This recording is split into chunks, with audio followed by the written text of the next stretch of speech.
तो hello guys, आज हम करने जा रहे हैं 8th क्लास का 6th chapter combustion and flame. Combustion, अब आप सोच रहे होंगे कि कंबशन होता क्या है। कंबशन का मतलब है जब कोई भी चीज़ का ऑक्सीडेशन होता है तो कंबशन कहलाता है। कंबशन करने के लिए हमें दो चीज़ें बहुत इम्पॉर्टेंट होती है, पहला फ्यूल और दूसरा ऑक्सीजन। अगर ये दोनों होंगे हमारे पास बेसिकली तो हमारा कंबशन पॉसिबल है। अब हम देखेंगे कि जो कंबशन है वो एक कौन से प्रोसेस है। तो आपको पता होगा कि जो कंबशन है एक केमिकल प्रोसेस है जिसमें ऑक्सीजन और सब्सटेंस का रिएक्शन होता है और उसके बाद हमारा कंबशन पॉसिबल है। हमने बेसिकली यहाँ तक हमने हर जगह पढ़ा है। अब हम आगे पढ़ेंगे कि कंबशन के लिए एक और चीज़ इम्पॉर्टेंट होती है जिसे हम बोलते हैं इग्निशन टेम्परेचर। अब इग्निशन टेम्परेचर होता क्या है? इग्निशन टेम्परेचर हमारा वो टेम्परेचर होता है जो किसी भी सब्सटेंस का कंबशन करने का एक मिनिमम टेम्परेचर होता है। जैसे कि हमारा पेट्रोल का जो इग्निशन टेम्परेचर होता है वो बहुत ज़्यादा कम होता है। इसका मतलब यह है कि जो हमारा पेट्रोल होता है वो बहुत ज़्यादा जल्दी से हीट पकड़ लेता है, मतलब कंबशन उसका बहुत जल्दी होता है और बहुत ज़्यादा एक्सप्लोशन होता है। अब हम पढ़ेंगे जो कंबशन होते हैं वो उसकी एक्टिविटीज़, जैसे कि हमने कलेक्ट किए स्ट्रॉ, माचिस, kerosene oil, paper, nail, stone, glasses under the supervisions of your teachers. Okay, अब हम देखेंगे जो हमारे कंबशन होते हैं, कंबशन करने ये भी हमें एक ऐसा सब्सटेंस चाहिए होता है जो कंबशन लायक हो, जिसका कंबशन किया जा सके, जिसका पॉसिबल हो। ठीक है, कंबशन नॉन कंबशन भी होता है और कंबशन सब्सटेंस भी होते हैं। अब हम इससे देखेंगे कि कौन सा कंबशन है और कौन सा नॉन कंबशन सब्सटेंस है। वुड एक कंबशन सब्सटेंस है क्योंकि इसमें हम आग लगा सकते हैं। पेपर एक कंबशन सब्सटेंस है। आयरन नील एक नॉन कंबशन सब्सटेंस है। केरोसिन ऑयल एक कंबशन सब्सटेंस है। स्टोन पीस एक नॉन कंबस्टेबल सब्सटेंस है। स्ट्रॉ एक कंबशन है सब्सटेंस है। चारकोल एक कंबशन सब्सटेंस है। माचिस बॉक्स एक कंबशन सब्सटेंस है। ग्लास नॉन कंबशन है। अब हम देखेंगे कि एक्टिविटी 6.2 के हिसाब से कि हम बोलते हैं कि कंबशन करने के लिए ऑक्सीजन वेरी इंपॉर्टेंट। अब हम देखेंगे किस तरह से इम्पॉर्टेंट है। 6.2 में यह दर्शाया जा रहा है कि इसमें एक ग्लास है और एक कैंडल है। अगर हम कैंडल के ऊपर ग्लास रखते हैं तो वो जो ग्लास है कुछ समय बाद हम देखते हैं कि जो ग्लास हमने कैंडल के ऊपर रखी थी वो बुझ चुकी है। इसका मतलब यह है कि जो उस ग्लास में जो भी ऑक्सीजन था उस कैंडल को कंबशन करने के लिए वो अब ख़त्म हो चुका है। अब उसको और ऑक्सीजन की ज़रूरत है। इसका मतलब यह है कि जो कंबशन के लिए हमारे लिए ऑक्सीजन बहुत ही इम्पॉर्टेंट है। तो नेक्स्ट अब हम देखते हैं कि अगर हम कोई भी इंसान है, अगर उसमें आग लग गई है तो उसको बुझाने के लिए हमें ये जो हमने 3 बताए थे कि कंबशन करने के लिए बहुत इंपॉर्टेंट है, substance, oxygen and ignition temperature. अगर इसमें से हम एक तीनों को हटा दे, कोई भी तीनों को कट कर दे तो हमारा कंबशन रुक सकता है। जैसे कि हमने ग्लास वाले एग्जाम्पल में देखा कि ग्लास के अंदर हमने ऑक्सीजन के कनेक्शन को रोक दिया था। इससे क्या हुआ था, जो कंबशन था वो अनपॉसिबल हो गया और वो कंबशन रुक गया। और सेकंड में हम देखते हैं कि एक्टिविटी में कि एक इंसान है और उसके अंदर आग लगी हुई है और अगर हमें उस आग को बुझाना है तो हमें क्या करना पड़ेगा, ऑक्सीजन के कनेक्शन को रोकना पड़ेगा या फिर सब्सटेंस को उधर से हटाना पड़ेगा। तो इसके लिए हम क्या करते हैं कि कंबल को इंसान से रैप कर देते हैं, कवर कर देते हैं, ताकि जो भी एयर है, जो भी ऑक्सीजन है, उससे कंबशन का जो कनेक्शन है वो टूट जाए। इससे क्या होगा, जब कनेक्शन टूट जाएगा तो कंबशन भी अब पॉसिबल नहीं होगा। हम देखते हैं कि फॉरेस्ट में फायर हो जाती है। जब फॉरेस्ट में आग लग जाती है तो वो किसके कारण लगती है? एक जो कंबशन के टाइप जो होते हैं वो 3 टाइप होते हैं। एक होता है रैपिड, स्पॉन्टेनियस और एक होता है एक्सप्लोज़र। जो हमारे जंगल में आग लगती है वो एक स्पॉन्टेनियस कंबशन कहलाता है। इसमें क्या होता है कि जो कंबशन होता है वो अपने आप होने लगता है धीरे धीरे, जैसे कि सनलाइट जो होती है वो हमारे पत्तियों पे आती है और वो कंबशन होने लगता है धीरे धीरे। ये प्रोसेस बहुत धीरे होती है, बट इससे जो पत्तियाँ होती है वो अपने इग्निशन टेम्परेचर तक पहुंच जाती है और इससे फायर लग जाती है। तो इसके लिए हमें क्या करना चाहिए? तो इसके लिए हमें उसके इग्निशन टेम्परेचर से नीचे लाना पड़ेगा लीफ को। तो इसके लिए हम क्या करते हैं, उसके ऊपर पानी डालते हैं और उसके इग्निशन टेम्परेचर को कम करने की कोशिश करते हैं ताकि वो कंबशन रुक जाए। हम एक और एक्टिविटी देखते हैं जिसका नाम है 6.4। इसके अंदर 2 कप लेते हैं और उसके ऊपर हम 2 कागज़ के कप्स बनाते हैं और एक कप में डालते हैं हम 50 ml वाटर और दूसरे में नहीं डालते कुछ, और इसको दोनों को ऐसे कैंडल के ऊपर रख देते हैं। और हमने क्या ऑब्ज़र्व किया कि जो पहला जो वाला जिसके अंदर वाटर नहीं था वो फटाफट से जल्दी से अपने इग्निशन टेम्परेचर तक पहुंच जाता है और फिर वो जलना स्टार्ट हो जाता है। बट अगर हम वाटर वाला देखें तो वो वाटर वाला नहीं जलता, क्योंकि पहले क्या होता है, वो वाटर होता है वो बॉयल होना स्टार्ट होता है, फिर उसके बाद जाके वो कंबशन करने लगता है। इससे क्या होता है, हमने देखा कि उससे क्या होता है, उसका इग्निशन टेम्परेचर कम है क्योंकि वाटर जलता नहीं है और उसके इग्निशन टेम्परेचर बहुत ज़्यादा होता है, उससे वो पहुंच नहीं पाता। और दूसरे वाला जल्दी से अपने इग्निशन टेम्परेचर पर पहुंच गया और वो जलना स्टार्ट हो गया।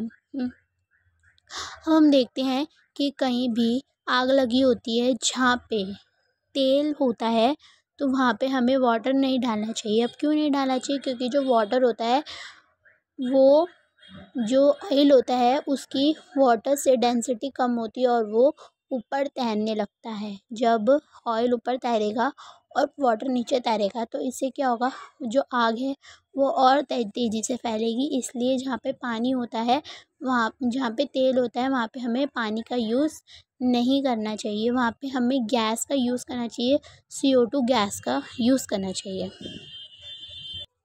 और अगर कहीं भी जैसे बिल्डिंग जैसे में आग लगी हो जहाँ पे कोई भी ऑयल टाइप का कुछ भी नहीं है, तो हमें वहाँ पे तेज़ पानी के भाप से भी उस फायर को बुझाया जा सकता है और उसके वहाँ के जो भी वुड है उसकी इग्निशन टेम्परेचर से कम किया जा सकता है, मतलब इग्निशन टेम्परेचर को लो करना जा सकता है ताकि वो अपने इग्निशन टेम्परेचर पे ना पहुँचे और उसका कंबशन ना पॉसिबल हो सके। हमने देखा होगा कि बहुत सारी जगह पे फायर एक्सटेंशनर होते हैं, क्योंकि वो इसलिए होते हैं क्योंकि अगर हमारे पास फायर नहीं है और बाई चांस आग ऐसे जगह लगी है जहाँ पे ऑयल है तो वहाँ पे हम इस फायर एक्सटेंशन का यूज़ करके उस आग को बुझा सकते हैं, क्योंकि इसके अंदर CO2 नामक गैस होती है जो कि आग को बुझाने में सहायक होती है। अगर हमारे पास CO2 गैस नहीं है तो हम बेकिंग सोडा जो कि सोडियम बाइकार्बोनेट होता है उससे, या फिर पोटेशियम बाइकार्बोनेट जिसको हम बेकिंग सोडा कहते हैं, उसके इस्तेमाल से भी हम आग को बुझा सकते हैं। अगर हमने देखा होगा कि बहुत सारी जगह पे फायर एक्सटेंशन होते हैं, अगर हम फायर एक्सटेंशन इसलिए होते हैं ताकि हम आग को बुझा सकें जहाँ पर भी ऑयल है, क्योंकि ऑयल जहाँ पे भी होता है वहाँ पे हम पानी को नहीं डाल सकते और जो फायर एक्सटेंशन होता है उसमें CO2 गैस होती है जिसके माध्यम से हम आसानी से उस आग को बुझा सकते हैं। अगर हमारे पास CO2 गैस नहीं है तो हम इसकी जगह पर बेकिंग सोडा डाल सकते हैं, क्योंकि बेकिंग सोडा में सोडियम बाइकार्बोनेट और पोटेशियम बाइकार्बोनेट होता है। हमने देखा कि टाइप्स ऑफ कंबशन, मैंने आपको पहले भी बताया, टाइप्स ऑफ कंबशन 3 तरह के होते हैं: rapid combustion, spontaneous combustion and explosive combustions. जो रैपिड कंबशन होते हैं वो बहुत जल्दी से आग पकड़ लेते हैं जिससे बहुत ज़्यादा लाइट और हीट प्रोड्यूस होती है। और दूसरा स्पॉन्टेनियस कंबशन वो कंबशन होते हैं जो बहुत ही स्लो होते हैं और धीरे धीरे से आग पकड़ते हैं। और तीसरा एक्सप्लोजर कंबशन वो कंबशन होते हैं जिनके आग लगने पे इतनी तेज़ साउंड और तेज़ हीट प्रोड्यूस होती है जो कि बहुत ज़्यादा डिस्टेंस तक सुनाई देती है। फॉर एग्ज़ाम्पल रैपिड कंबशन का एग्ज़ाम्पल है जैसे कि पेट्रोल, केरोसिन। और स्पॉन्टेनियस कंबशन के एग्ज़ाम्पल है जैसे कि जंगलों में आग लगना, पत्तियों में आग लगना। और हमारा एक्सप्लोजर कंबशन का एग्ज़ाम्पल है दिवाली पे फोड़े जाने वाले पटाखे। अब हम नेक्स्ट पढ़ेंगे फ्लेम। जो फ्लेम होता है वो आप सबने देखा होगा अपने घर में, जैसे कि कैंडल का जलना। जब हमारे घर में लाइट चली जाती है तो हम कैंडल जलाते हैं और वो उसमें से क्या प्रोड्यूस होती है, फ्लेम प्रोड्यूस होती है। जैसे कि आपने स्टोव में भी देखा होगा, किचन स्टोव में देखा होगा, उसमें भी फ्लेम निकलती है और उससे हम खाना बनाते हैं। हमने कभी कभी ऑब्जर्व किया होगा कि जो कैंडल्स होती हैं उनमें 3 फ्लेम्स होते हैं, एक yellow, red and blue colour. और हम बता रहे हैं कि इसमें जो कि येलो कलर की लाइट होती है उसके अंदर भी एक ब्लैक कलर सा पार्ट होता है जिसको हम बोलते हैं अनबर्न। जो भी अनबर्न होती है उसका जो एक छोटा सा पार्ट होता है जो कि वो नहीं जली होती, वो एक थ्रेड होती है जो कि अनबर्न होती है क्योंकि वो अभी तक नहीं जली है अच्छे से, उसका कंबशन अभी पूरी तरह से कंप्लीट नहीं हुआ है।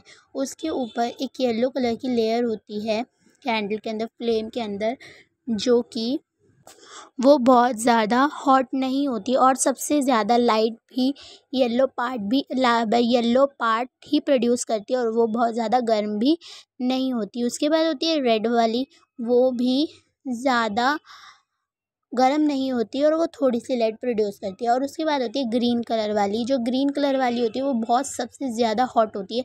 अगर हम कैंडल के ऊपर हाथ रखते हैं तो हमारे जलने का कारण ही ब्लू कलर का पार्ट होता है क्योंकि वो बहुत ज़्यादा हॉट होती है, लेकिन वो जो हमें लाइट प्रोड्यूस करती है वो नहीं करती। और आपने ये पढ़ा होगा कि जो हमारी कैंडल होती है वो फिज़िकल चेंज और केमिकल चेंज दोनों होती है। जैसे कि आपको स्क्रीन पे दिख रहा होगा कि एक कैंडल के डिफरेंट जोन्स जिसमें से फ्लेम निकल रहे हैं। तो सबसे ज़्यादा पहले मैंने बताया कि हॉटेस्ट पार्ट होता है वो ब्लू कलर का पार्ट होता है, outer zone of complete combustion blue. जो ब्लू कलर की लाइट होती है वो पूरा अपना कंबशन कंप्लीट कर चुकी होती है। और अंदर जो होती है हमारा येलो कलर का पार्ट, वो middle zone of particle combustion.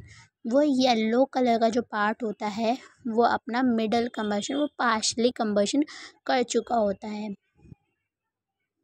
ये जो होता है वो हल्का हल्का मॉडली हॉट होता है लेकिन वो इतना हॉट नहीं होता।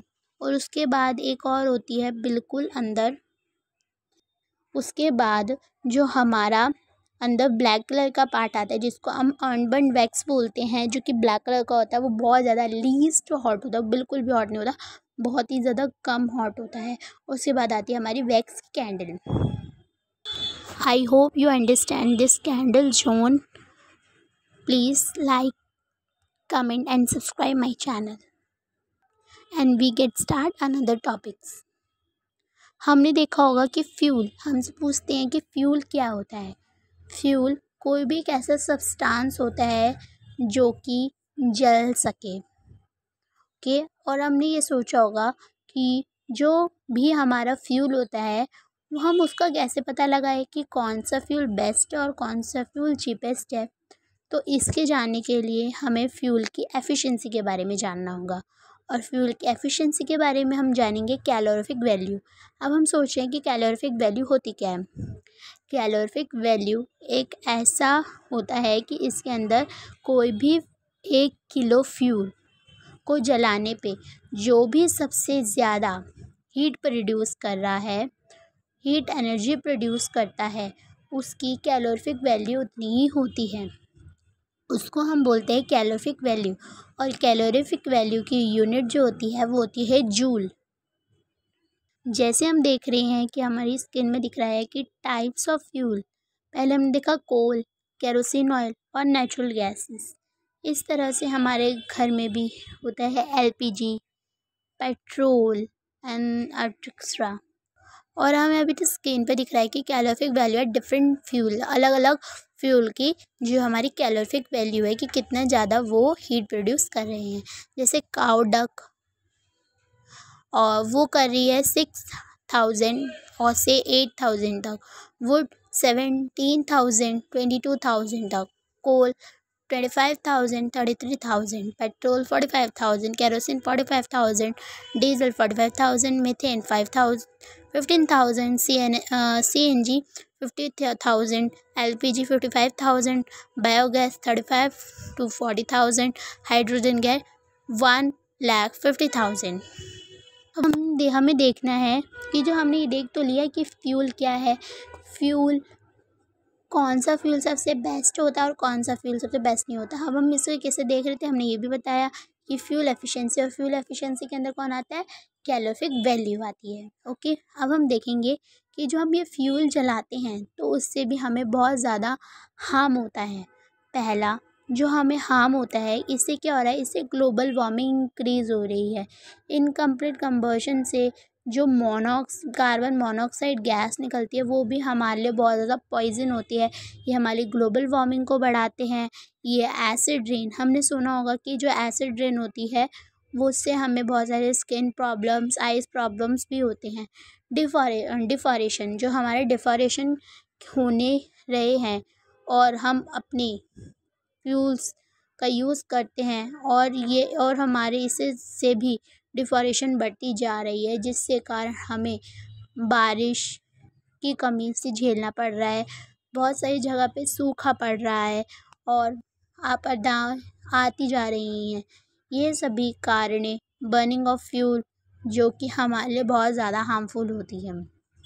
अब हम देखते हैं कि जो एसिड रेन है वो होता क्या है। एसिड रेन कैसे बनता है, जो हमारे व्हीकल्स होते हैं और जो भी वेस्ट प्रोडक्ट होते हैं, प्लास्टिक्स वगैरह, उनसे सल्फ़र डाइऑक्साइड और नाइट्रोजन ऑक्साइड निकलती है। क्या क्या निकलती है, सल्फ़र डाइऑक्साइड गैस और नाइट्रोजन ऑक्साइड निकलती हैं, जो कि हमारे आसमान में चली जाती है